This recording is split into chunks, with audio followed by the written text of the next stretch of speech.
Main game gak selamanya negatif sepanjang lo bisa ngaturnya bro. Ini beberapa video game yang kasih pengaruh positif, bahkan mengubah hidup gue jadi lebih baik bro. Game yang jadi cinta pertama gue, Winning Eleven 4 edisi PS1. Pas banget momennya sama Piala Dunia 98 pas PS gencar-gencarnya masuk Indonesia. Ini game sejuta umat, hampir selalu dimainin di rental PS. Simple, seru, asik dimainin rame-rame. Game yang bikin gua jago bahasa Inggris, Final Fantasy 9. Ini game RPG pertama gua yang bikin gua langsung terpana, kagum, kok bisa ya video game gambarnya sekeren itu, ceritanya sebagus itu.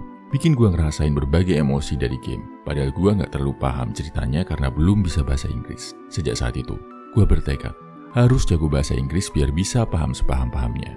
Makanya pas main game, gua selalu bawa kamus di depan TV bro, dan sejak itu, kemampuan bahasa Inggris gua jadi naik drastis. Game yang bikin sadar kalau video game itu bukan sekedar mainan bocil. Silent Hill 1, game horor ini keren banget. Bikin lo takut gak dengan cara murahan, tapi lewat teror psikologi yang dalam dan gelap. Dari sini gue sadar, kalau video game itu sama kayak seni, sama kayak produk budaya, bukan cuma sekedar mainan bocil. Ada potensi untung yang gede dengan mendalami video game.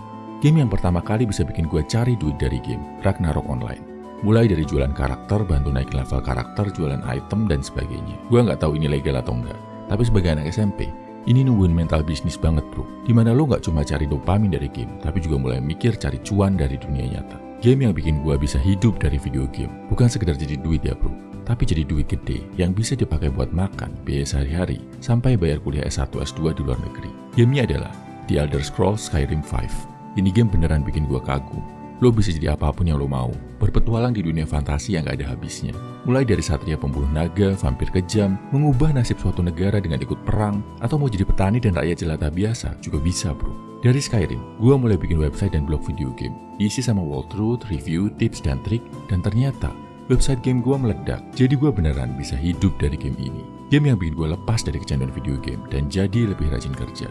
Harvest Moon Back to Nature. Sampai nikah pun, gue masih main game ini bro. Dan pas udah dewasa main game ini, lo bakal jadi sadar bro. Kalau di Harvest Moon itu, buat hidup layak, lo harus kerja keras, bercocok tanam, networking sama warga desa. Pokoknya, harus disiplin bikin jadwal harian. Nggak bisa cuma senang-senang di depan TV.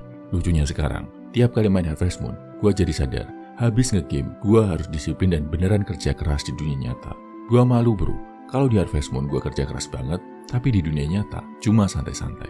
Sekarang giliran lo ya bro. Share di kolom komentar, video game apa aja yang mengubah hidup lo. Game yang jadi cinta pandangan pertama, bikin lo suka nge-game. Game yang bikin lo jadi jago bahasa Inggris. Game yang ngasilin cuan buat lo. Game yang memotivasi. Atau malah game yang bantu lo ketemu jodoh. Pelajarannya satu bro, sepanjang lo bisa ngontrol, bisa ambil pelajarannya dan gak kecanduan, video game bisa kok bantu lo jadi pria yang lebih baik. Salam value man, semangat bro.